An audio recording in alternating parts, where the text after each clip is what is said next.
தமிழகம் எங்கும் Max Gold cash for your gold. Max Gold நீங்க தங்க மட்டும் இல்லைங்க, பிளாட்டினம், டைமண்ட், சில்வர், ரூபினி எதை வேணாலும் விற்கலாம். உங்களுக்கான பணம் ரொக்கமா கையிலயோ இல்லைன்னா பேங்க் அக்கௌண்ட்லயோ உடனடியாக செலுத்திடுவாங்க. மார்க்கெட் மதிப்பை விட 100 ரூபாய் ஒரு கிராமுக்கு உங்களுக்கு கூடுதலா கிடைக்கும். தமிழ்நாடு முழுக்க டோர் ஸ்டெப் சர்வீஸும் இவங்க ப்ரொவைட் பண்றாங்க. உங்களுக்கு கோல்ட விற்கணும்னு அதுக்கு ஒரே ஒரு பெஸ்ட் பிளேஸ் மேக்ஸ் கோல்டு தான். கால் 04445454545. வணக்கம். Big topic with Karthik Mayakumar. சாதாரண நேரங்கள்லயே ஒரு விஷயம் ஏதாவது நெகட்டிவா பேசினா பெருசா வெடிக்கும். எலெக்ஷன் நெருக்க வேற பொன்ராஜ் அவர்கள் விஷயத்த சொல்ல போயிட்டு டிவிகே வினர்லாம் பயங்கர கொந்தளிப்பு. இது எந்த அளவு போயிடுச்சுன்னா, டிவிகே தொண்டர்களையும் தாண்டி தமிழ்நாட்டு மக்களே எதிர்ப்பு பதிவு பண்ண ஆரம்பிச்சிட்டாங்க. ஏன்பா ஒரு கட்சியை ஃபாலோ பண்ணா அந்த பெண்கள் எல்லாருமே விபச்சாரிகளா, என்ன பேசி வச்சிருக்க அப்படின்னு பல பேர் திட்ட ஆரம்பிச்சிட்டாங்க. அவர் முதல்ல மன்னிப்பு கேட்க மாட்டேன்னு சொன்னாரு, இப்ப கேட்டாரு. இதை பத்தி தான் முழுக்க பார்க்க போற நிகழ்ச்சிக்குள்ள போலாம்.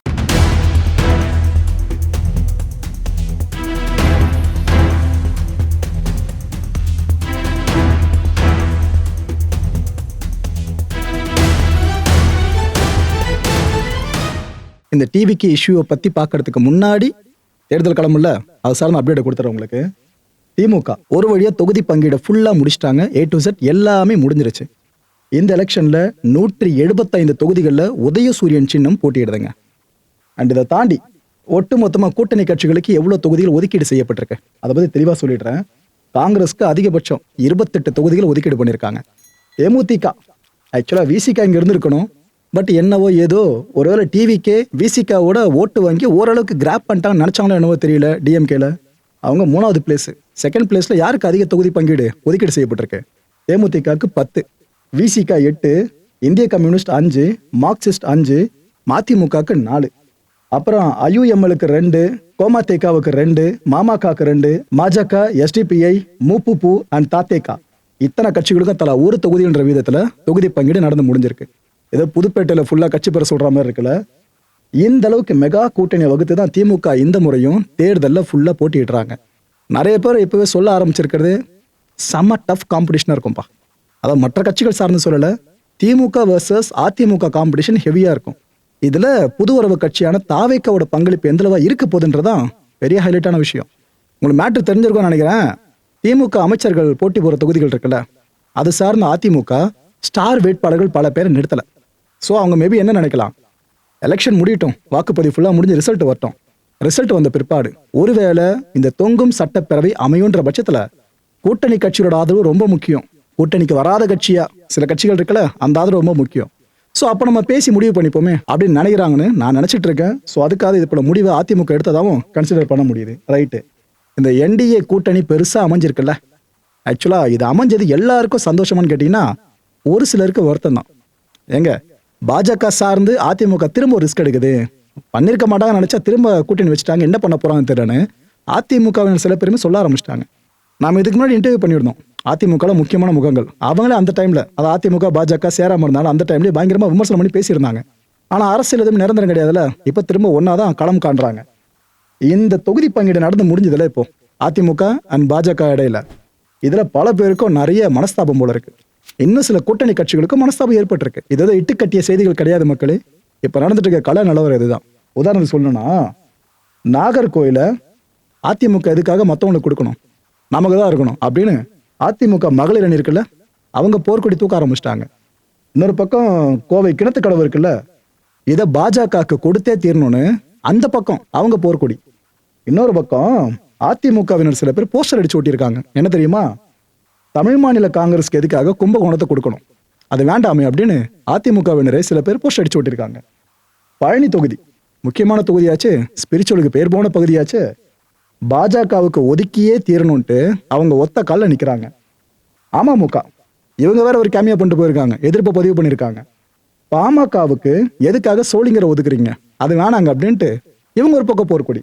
இதில் அல்டிமேட்டா ராமநாதபுரம் இந்த தொகுதி எதுக்காக பாஜகவுக்கு, இது சரிப்பட்டு வராதுங்கன்னு அதிமுகவினரை எதிர்ப்பு தெரிவிச்சிருக்காங்க. எந்த அளவுக்கு தொகுதி பங்கீடு முடிஞ்ச உடனே பிரச்சனை பெருசா இருக்கு பாத்தீங்களா. எனக்கு தெரிஞ்ச எலெக்ஷன் முடியறதுக்குள்ள இந்த கூட்டணி பிளவு பட்டன்லாம் பல பேர் சொல்றாங்களே, அதுல நம்பிக்கை இல்லை. ஏன்னா ரொம்ப ஸ்ட்ராங்கா அவங்க அனௌன்ஸ் பண்ணிட்டாங்க. இதுக்கப்புறம் கூட்டணி பிளவுன்றதை பத்தி நம்ம யோசிச்சு பார்க்கவே கூடாதுங்க. என்ன இது எல்லாமே சார்ட் அவுட் பண்ண போயிட்ட பிரச்சனை. ஒரு சில நாட்கள் கிடையாது, ஒரு சில மணி நேரங்கள் போதும் சார்ட் அவுட் பண்றவங்க எல்லா இஷ்யூஸையும். ஆனா ஒரு விஷயம் முக்கியமா கவனிக்கணும், பாஜகவுக்கு இந்த முறை அதிக தொகுதியில் ஒதுக்கீடு செய்யப்பட்டிருக்கல, இந்த அதிமுக பாஜக கூட்டணியில். அதிமுக ஒரு தொகுதியை நீங்க போட்டி எடுங்கன்னு சொல்லி பாஜக கிட்ட கொடுக்குறாங்க அப்படின்னா பாஜகவால அந்த தொகுதியில ஜெயிக்க முடியுமா? இப்பேற்பட்ட ஒரு பேரியர் இருக்கு. ஏன்னா அதிமுக வசம் இருந்த சில தொகுதிகள் அவங்க வெற்றி வகை சூடுற தொகுதிகள்னு பாஜக கிட்ட கொடுத்தாங்கன்னா அவங்க அந்த தொகுதியை புதுசா கையில் எடுத்து ஒர்க் பண்ணி எலெக்ஷன்ல கண்டெஸ்ட் பண்ணி ஜெயிக்கிறது கஷ்டமான விஷயங்க. இன்னொரு விஷயம் வச்சு பாருங்களேன், இந்த தொகுதியில நம்ம நின்ன ஜெயிக்க மாட்டோம்னு ஒருவேளை அதிமுக கன்சிடர் பண்ணாங்க அப்படின்னா அந்த தொகுதிகள் வேற யார்கிட்ட போயிருக்கோம்? அபியூசா பாஜக கிட்ட. ஸோ இவ்வளோ விஷயங்கள் இருக்கு, பார்ப்போம். இதெல்லாம் தாண்டி எலெக்ஷன்ல அதிமுக பாஜக கூட்டணி மட்டும் ஆட்சியை பிடிச்சது, அது வேற மாதிரி செலிப்ரேட் பண்ணக்கூடிய விஷயமா மாறிடும் அவங்களோட பார்ட்டி மெம்பர்ஸ் எல்லார் மத்தியிலையும். ஏன்னா அதிருப்தி பல பேருக்கு இருக்குல்ல, அதெல்லாம் தாண்டி ஜெயிச்சிட்டாங்கன்னா அது பெரிய விஷயமா மாறிடும். ரைட்டு. குமரகுருபரன் சென்னை மாவட்ட தேர்தல் அதிகாரி, இவர் செய்தியாளர்களை சந்திக்கிறப்ப டிவிகே சார்ந்த ஒரு இஷ்யூ கேட்கப்பட்டுச்சு. எங்க இந்த அனுமதிலாம் கேட்கறாங்க, சரியா கிடைக்கலன்ற மாதிரி சொல்றாங்களே என்னங்க அப்படின்ட்டு. அப்போ அவர் என்னென்ன சொன்னார்னா, இந்த அரசியல் கட்சிகள் கூட்டத்தை கூட்டுறாங்களே இதுக்கான ப்ரொசீஜர் என்னன்னா, இந்த சுவிதா வெப்சைட் இருக்குல்ல, இந்த தளத்துக்கு போயிட்டு 48 மணி நேரங்களுக்கு முன்னாடியே அவங்க அனுமதியை பெற்று இருக்கணும். எப்படி இந்த ஒரு விஷயத்த முதல் ஸ்டெப்பா பண்ணிருக்கணும்னு சொல்றாங்க. ரெண்டாவதா, நாளைக்கு கூட்டத்தை வச்சுக்கிட்டு இன்னைக்கு பேப்பர்ல எழுதி கொடுத்தா எப்படிங்கன்ற மாதிரி கேள்வி கேட்டிருக்காப்புல. எல்லா ஆவணங்களும் சரியா இருந்துச்சு அப்படின்னா உடனே அனுமதி கிடைக்க போகுது. இதுல பார்ஷாலிட்டி எல்லாம் கிடையாதுன்ற விஷயத்தையும் அவருங்க சொல்லியிருக்காரு. நேர்ல மனு நீங்க கொடுத்தாலும் கூட ஆன்லைன் மூலமா நீங்க கட்டாயமா விண்ணப்பிச்சே தீரணும்னு சொல்றாரு. இந்த விதியை அழுத்தம் திருத்தமா சொல்றாரு. போலீஸ் ஒருவேளை அனுமதி கொடுக்கல அப்படின்ற பட்சத்துல நீங்க கூட்டலாம் நடத்தக்கூடாதுங்க. அதுக்கான அனுமதி மறுக்கப்பட்டிருக்குன்னு அர்த்தமே தவிர அதை தாண்டி நீங்க பண்ணலான்றாலும் நினைக்காதீங்கன்றாங்க. அண்டு தாவேக்காவுக்கு அனுமதி மறுக்கப்பட்டுச்சான்னு ஒரு கேள்வி கேட்டப்ப, இல்லைங்க அது சார்ந்தெல்லாம் இப்போ எதுவுமே நடக்கலையே, அனுமதியில் மறுக்கப்படலன்ட்டும் அவர் சைட்லேருந்து கிளாரிஃபிகேஷன் கொடுத்துருக்காப்புல. ஓகே. பொன்ராஜ் அவர்கள் இப்போதைக்கு தமிழ்நாடு அரசியல் களத்தில் மற்ற கட்சிகளை கட்சியினரை விட்டாங்க. பொன்ராஜ் அவர்கள் சார்ந்துதான் பேரு பயங்கரமா போய்கிட்டு இருக்கு ட்ரெண்டிங்ல. கலாம் அவர்களோட ஆலோசகர், அமரர் கலாம் அவர்களோட ஆலோசகர்.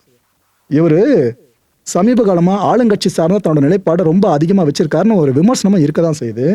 இவர் சமீபத்துல ஒரு பேட்டி ஒண்ணுதான் கொடுத்திருக்காப்புல. நாங்களே ஒரு பேட்டி கண்டிருக்கோம். சயின்ஸ் சம்பந்தமா பல விஷயங்களை பேசியிருக்காரு. அவேர்னஸ் பயங்கரமா கிரியேட் பண்ணியிருக்காரு, நான் இல்லைன்னு சொல்லல. ஆனா இந்த பேட்டியில அவர் பேசுறப்ப வார்த்தைகள் கொஞ்சம் மீறி போயிடுச்சோன்னா எல்லாருக்கும் தோண ஆரம்பிச்சது.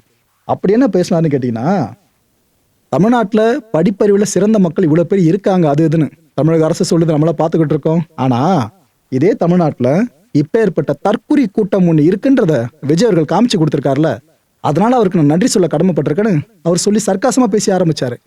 இதுக்கப்புறம் என்ன சொல்றாரு, எங்களுக்கு புருஷன் வேணாம் விஜயே போதும் அப்படின்னு சொல்றாங்கல்ல, அப்பேற்பட்ட விபச்சாரிகள் கொண்ட கூட்டம்ன்ற மாதிரி இது போல வார்த்தைகளை பயன்படுத்தி இருந்தாருங்க. டிவிக்கு அபிமானிகளா இருக்க பெண்கள் இருக்காங்கல்ல, அவங்க சார்ந்து இது போல வார்த்தைகள். பொண்டாட்டியாவும் இருப்போம்னு சொல்ற இந்த விபச்சாரிகள் நிறைஞ்ச கூட்டம் தான், இந்த தற்குறி கூட்டம் தான் இந்த டிவிக்கு அப்படின்ட்டு இது போல வார்த்தைகளை பாவிச்சிருந்தாரு.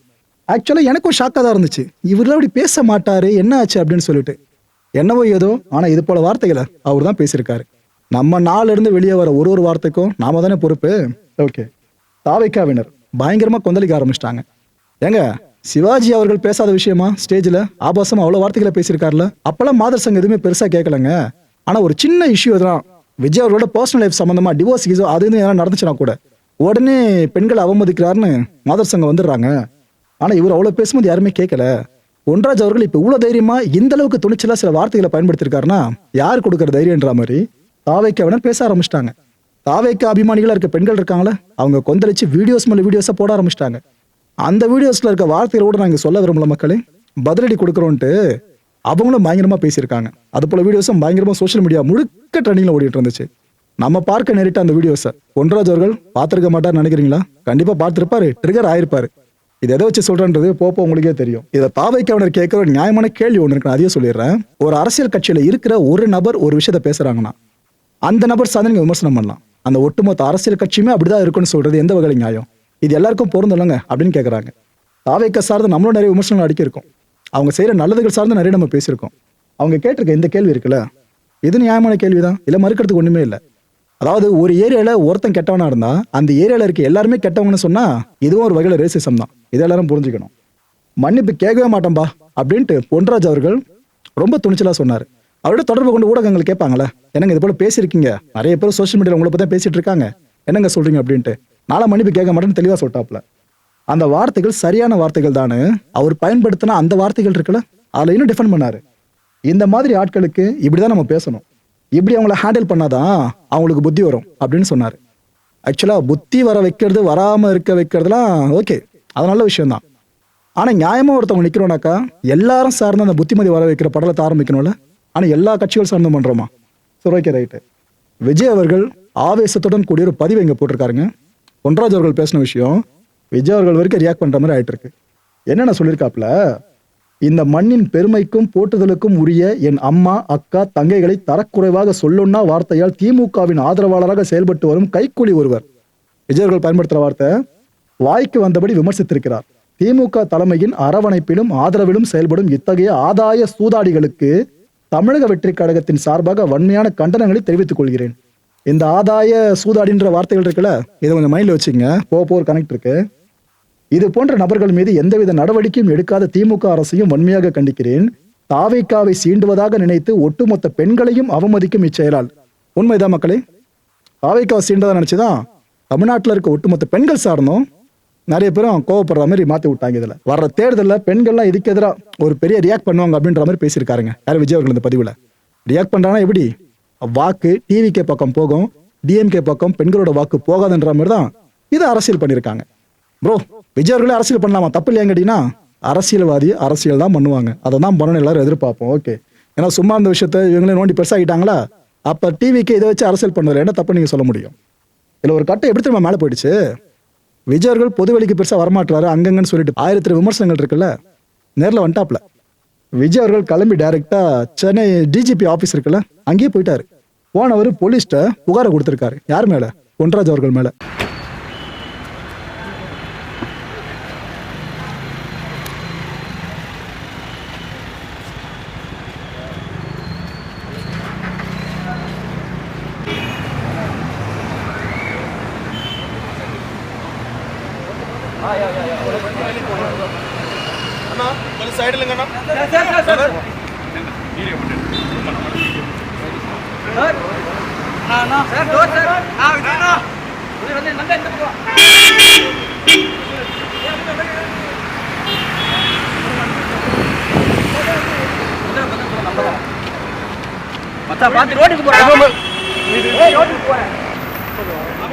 விஷயம் ரொம்ப பெருசா மாறிடுச்சா?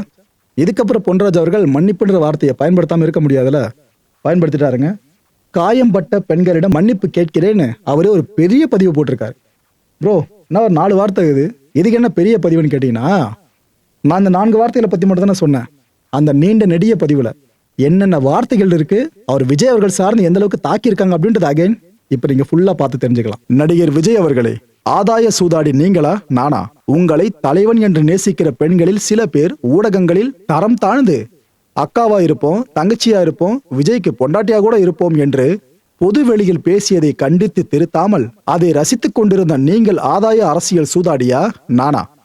எனக்கு என் புருஷனை விட விஜய் தான் பிடிக்கும் அப்படின்ற பெண்மணியை கண்டிச்சு திருத்தாமல் ரசித்து கொண்டிருந்த நீங்கள் அரசியல் ஆதாய சூதாடியா நானா? குப்பை கூட்டுறவ கூட 4 புருஷன் வச்சிருக்கான்னு ஒரு மாணவி பேசி பின்னர் செயலுக்கு வருத்தம் தெரிவித்தாரே, அதை கூட ரசித்துக் கொண்டிருந்த நீங்கள் அரசியல் ஆதாய சூதாடியா நானா? உங்களை அரசியல் ரீதியாக நான் செய்யும் விமர்சனங்களுக்கு பதில் சொல்ல பக்கில்லாமல் எதற்கெடுத்தாலும் திமுக பின்னால் இருக்கிறது என்று திமுக போபியோ பிடித்து எதை சொன்னால் பித்தம் தெளியும் என்று அலையும் நீங்கள் அரசியல் ஆதாய சூதாடியா நானா? இன்று காலையில் இருந்து இப்போது வரை நூற்றுக்கணக்கான மிரட்டல் கால்கள் சமூக வலைதளத்தில் வாட்ஸ்அப்பில் என்னையும் என் குடும்பத்தையும் இழிவாக தரக்குறைவாக பேசி திட்டுவதற்கு தான் வெர்ச்சுவல் வாரியர்களை உருவாக்கி வைத்திருக்கிறீர்களா? என்ன ஒரு இடிநிலைக்கு இறங்கி இருக்கிறீர்கள்? அரசியலில் நான் கேட்கும் கேள்விக்கு பதில் சொல்ல பக்கு இல்லை என்றால் இப்படியா வசைபாடுவது? நான் பெண்களை எப்போதும் கண் போல போற்றுபவன். வீட்டில், சினிமாவில், உங்கள் கட்சியில் பெண்களை அவமரியாதையாக நடத்திவிட்டு அரசியலில் பெண்ணை போற்றுபவன் போல் நடிப்பவன் அல்ல. எந்த பெண்ணையும், அது உங்கள் ரசிகையாகவே இருந்தாலும், இழிவுபடுத்தும் நோக்கம் எனக்கு இல்லை. ஆனால் பொதுவெளியில் கலாச்சார சீர்கேட்டை உருவாக்கும் சில நாதாரிகள் பெண்களாக உங்கள் ரசிகைகளாக இருந்தாலும் I will call spade a spade. எனவே எனக்கு பாடம் எடுக்கும் முன்பு நீங்கள் பெண்களை மதித்து போற்ற கற்றுக்கொள்ளுங்கள். உங்களுக்காக காயம்பட்டு உயிர் நீத்த இளைஞர்களின் குடும்ப பெண்களிடம் மன்னிப்பு கேளுங்கள். உங்கள் கட்சி பெண்களுக்கு உங்கள் கட்சி ஆட்களால் இழைக்கப்படும் பாலியல் பலாத்காரத்திற்கு ஆளாக்கப்பட்டு பேட்டி கொடுத்த பெண்களிடம் மன்னிப்பு கேளுங்கள். உங்களை பார்க்க வந்து காரை மறித்து நியாயம் கேட்ட உங்க கட்சிக்கார பெண்ணை உங்கள் காரில் இடித்து தள்ளிவிட்டு சென்றதற்கு மன்னிப்பு கேளுங்கள். இதை முதலில் நீங்கள் செய்தால் நானும் என் சொல்லால் காயம்பட்ட பெண்களிடம் மன்னிப்பு கேட்கிறேன். மீண்டும் சொல்கிறேன், நான் எந்த பெண்ணையும் பொதுவாக அவதூறு செய்யவில்லை, அப்படி சொல்லவும் மாட்டேன். எனவே தொடர்ந்து அலைபேசி மிரட்டல் தொடர்ந்தால் சட்டப்படி நடவடிக்கை எடுப்பேன். இப்படிக்கு வே. பொன்ராஜ், முதல்வர் கவனத்திற்கு. பொன்ராஜரோட ஒவ்வொரு வார்த்தைகளையும் ஃபுல்லா நீங்க கேட்டிருப்பீங்க. இதுல அவரு மன்னிப்பு தான் கேட்டாரன்ற டவுட்டே இப்ப பல பேருக்கு வந்திருக்கும். ஆக்சுவலா நீங்க இதை செஞ்சா நானும் செய்யறேன்னு சொல்லியிருக்காரு. புரிஞ்சிருக்கும் நினைக்கிறேன் மக்களே. உங்களுக்கு காங்கிரஸ்ல ஒரு முக்கியமான முகம் நம்ம கட்சியில சேரப்போகுதுன்னு டிவிகேல இருக்க உயர்மட்டத்தில் இருக்க சில பேர் சொல்லிட்டு இருந்தாங்களே, அவர் இவர் தான் நினைக்கிறாங்க, டி. செல்வம் அவர்கள். சமீபத்தில் காங்கிரஸ்ல இருந்து நீக்கப்பட்ட விஷயம்லாம் உங்க காதுக்கு வந்திருக்கும்னு நினைக்கிறேன். அவர் டிவிக்கேல அபிஷியலா ஜாயின் பண்ணிட்டாப்ல விஜய் அவர்கள் முன்னிலையிலேயே. அவர் மட்டும் இல்ல, அவரோட சப்போர்ட்டர்ஸ் இருக்காங்களே, அவங்க பல பேர் கிளம்பி வந்திருந்தாங்க.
மக்களை இந்த கான்டென்ட்டை பொறுத்தவரைக்கும் நாமெல்லாம் சிந்திக்க வேண்டியது ஒரே ஒரு விஷயம் தான். ஒருத்தரை சொல்றதுக்கும் ஒவ்வொருத்தரையும் சேர்த்து ஒத்துமொட்ட கூட்டம்னு சொல்றதுக்கும் வித்தியாசம் நிறைய இருக்கு, பெரிய வித்தியாசமே இருக்கு. அதனால தான் பேசுறதுக்கு முன்னாடி மைண்ட்ல எடிட் பண்ணிட்டு அந்த வார்த்தையை ரிலீஸ் பண்ணா கரெக்டா இருக்கும். இல்லைன்னா இது போல பேக்லாஷ் ஆயிடும். அடுத்த நிகழ்ச்சி சந்திக்கலாம். நன்றி, வணக்கம். தமிழகம் எங்கும் Max Gold, cash for your gold. Max Gold நீங்க தங்க மட்டும் இல்லைங்க, பிளாட்டினம், டைமண்ட், சில்வர், ரூபினி எதை வேணாலும் விற்கலாம். உங்களுக்கான பணம் ரொக்கமா கையிலயோ இல்லைன்னா பேங்க் அக்கௌண்ட்லயோ உடனடியாக செலுத்திடுவாங்க. மார்க்கெட் மதிப்பை விட 100 ரூபாய் ஒரு கிராமுக்கு உங்களுக்கு கூடுதலா கிடைக்கும். தமிழ்நாடு முழுக்க டோர் ஸ்டெப் சர்வீஸை இவங்க ப்ரொவைட் பண்றாங்க. உங்களுக்கு கோல்ட விற்கணும்னா அதுக்கு ஒரே ஒரு பெஸ்ட் பிளேஸ் மேக்ஸ் கோல்டு தான். கால் 04445454545. என் அன்பார்ந்த மாயம் ஸ்டுடியோஸ் நேயர்களே, மாயம் பக்தின்னு ஆன்மீகத்துக்காக பிரத்யேகமா ஒரு சேனலை கொண்டு வந்திருக்கோம். மறக்காம சப்ஸ்கிரைப் பண்ணி அந்த சேனலுக்கு உங்களோட ஆதரவை மனப்பூர்வமா தெரிவிங்க. வணக்கம் மாயம் ஸ்டுடியோஸ் நண்பர்களே. மாயம் ட்ரெண்ட்ஸ் அப்படின்ற ஒரு புதிய ஃபேஸ்புக் பேஜை ஓப்பன் பண்ணியிருக்கோம். நீங்கள் யூடியூப்ல பார்த்துட்டு இருக்கீங்களா நம்மளோட கான்டென்ட்ஸ்லாம். இதெல்லாம் விட ஒரு படி மேலே ரொம்ப கிறிஸ்பாகவும் ரொம்ப சூப்பராகவும் நிறைய கான்டென்ட்ஸ் உங்களுக்கு இந்த பேஜில் காத்துட்டு இருக்குங்க. ஸோ உடனடியாக ஃபேஸ்புக் பிளாட்ஃபார்ம் போங்க, மாயம் ட்ரெண்ட்ஸ்னு டைப் பண்ணி சர்ச் பண்ணி நம்ம பேஜை ஃபாலோ பண்ணுங்க. அப்படியே நம்ம சேனலையும் நீங்கள் சப்ஸ்கிரைப் பண்ணிட்டீங்க அப்படின்னா இன்னும் நிறைய புது கான்டென்ட்ஸை உங்களுக்காக ப்ரொடியூஸ் பண்ணி கொடுத்துக்கிட்டே இருப்பாங்க. நீங்கள் பண்ணுற ஒவ்வொரு சப்ஸ்கிரிப்ஷனும் எங்களுக்கு பெரிய மோட்டிவேஷனாக அமையும்.